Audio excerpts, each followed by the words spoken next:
বিগত দিনে হুজুরদের উপরে এত খেপা ছিল কেন? কি আছে হুজুরদের?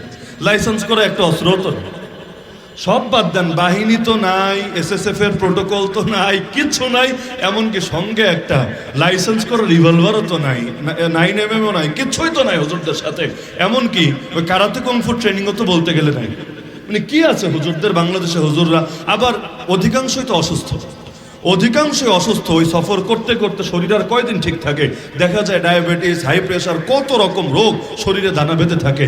এরপরে এত ভয় পায় কেন সরকাররা? কি আছে হুজুরদের কাছে? কি আছে হুজুরদের কাছে? তারা জানে দেখতে নিরীহ মনে হতে পারে, তারা জানে চলতে অসহায় মনে হতে পারে, তারা জানে আরে মানুষটা বহু রোগে শোকে ভোগা থাকতে পারে, কিন্তু জানে তাদের কাছে এমন এক জবান আছে, এমন এক অস্ত্র আছে, এটা যদি ব্যবহার করে আর জাতিকে যদি একবার উজ্জীবিত করতে পারে, এই জাতি তাদের কথা শুনে কেউ সালাহুদ্দিন আইয়ুবী হয়ে যেতে পারে, কেউ মোহাম্মদ বিন কাসেম হয়ে যেতে পারে, কেউ তারেক বিন জিয়াদ হতে পারে। আরে হুজুর নিজে হয়তো ফাঁসির দড়িতে ঝুলবে, তার প্রতিটা কথা আর হাজার মুজাহিদকে এমন চেতনায় উজ্জীবিত করবে, লাস্টে কয়জনকে থামাবে, কয়জনকে দমাবে, কয়জনকে মারবে। এক একজনকে শহীদ করলে তার রক্ত দেখে গোটা জাতি যখন জাগবে, তখন তো দিন শেষে ল্যাজ গুটিয়ে পালাতে হবে।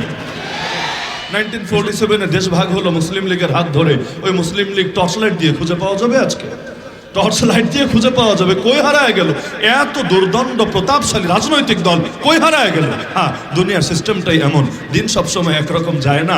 আজকে যার সুদিন, কালকে তার দুর্দিন আসতেও দেরি হয় না। এবার বলছেন আমরা মুসলিম জাতি। কি জাতি আমরা? পৃথিবীর পূর্ব থেকে পশ্চিম, উত্তর থেকে দক্ষিণ যত মুসলমান আছে তাদের ভেতরও এক ধরনের ঈমান এবং আকীদা লাগবে, যে ঈমানের ভিত্তিতে তারা ঐক্যবদ্ধ হবে, যে ঈমানের ভিত্তিতে তারা একজন আরেকজনকে নিজের আপন, মায়ের পেটের ভাইয়ের চাইতে বেশি আপন মনে করবে, এক দেহের অংশ মনে করবে। ওই আকীদা যত মজবুত হবে, পৃথিবীর বুকে মুসলমান তত বেশি মাথা উঁচু করে দাঁড়াতে পারবে। ওই আকীদা যত দুর্বল হবে, মুসলমানদের অবস্থান তত দুর্বল হবে। যেমন এই যুগের মুসলমানদের আকীদা শোনাই, বাংলাদেশের সংবিধানে আছে সকল ক্ষমতার উৎস জনগণ। এইটার বিরুদ্ধে কয়টা জনগণ কয়দিন বিদ্রোহ করেছে, কয়দিন প্রতিবাদ করেছে, মানে মৌনভাবে, নীরবভাবে। এটারই আকীদা হিসাবে অনেকে সমর্থন দিয়েছে। ফলাফল কি হয়েছে দেখেন? ফলাফল হয়েছে জাতীয় সংসদের অধিবেশনও শুরু হয় কোরআন শরীফ তেলাওয়াত দিয়ে, তাই না? সংসদ অধিবেশন শুরু হয় কি দিয়ে?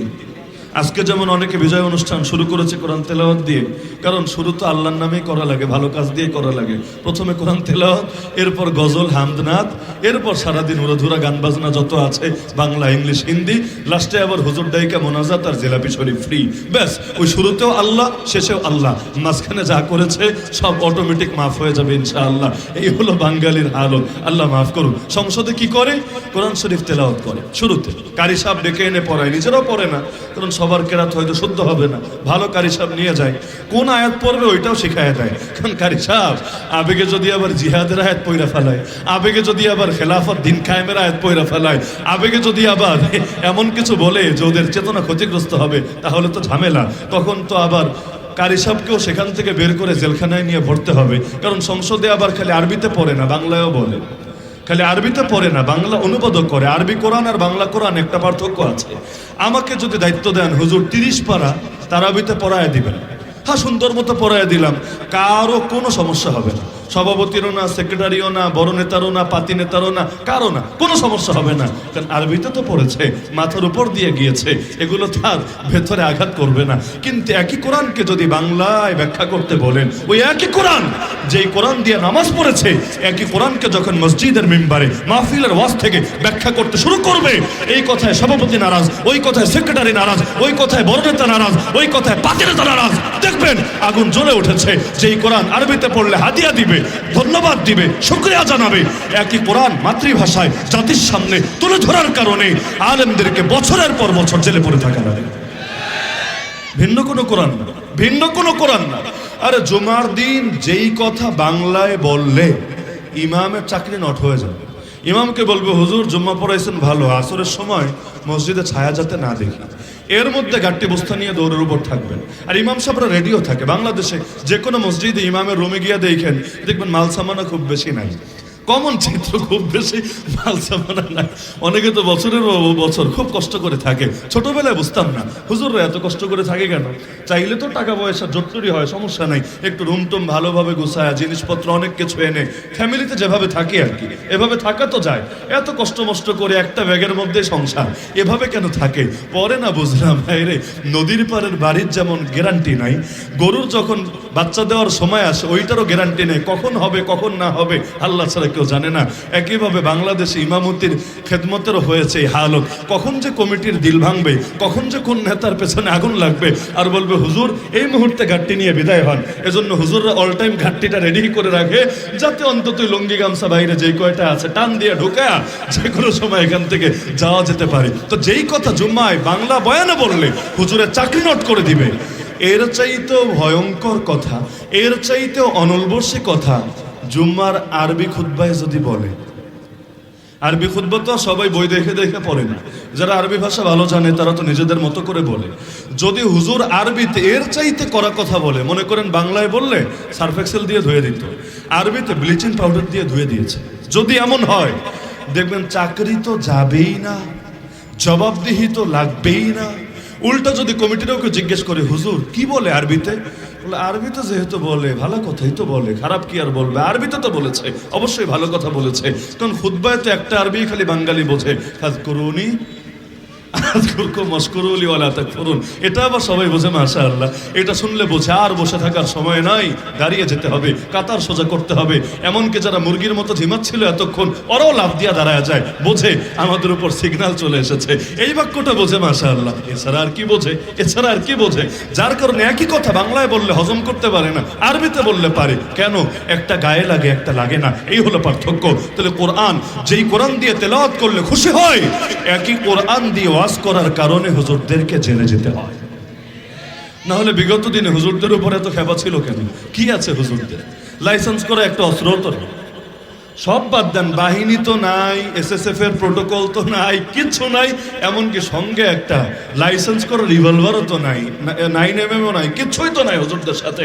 এমনকি ওই কারাতে কুংফু ট্রেনিংও তো বলতে গেলে নাই। মানে কি আছে হুজুরদের? বাংলাদেশে হুজুররা আবার অধিকাংশই তো অসুস্থ, অধিকাংশই অসুস্থ। ওই সফর করতে করতে শরীর আর কয়দিন ঠিক থাকে? দেখা যায় ডায়াবেটিস, হাই প্রেশার, কত রকম রোগ শরীরে দানা বেঁধে থাকে।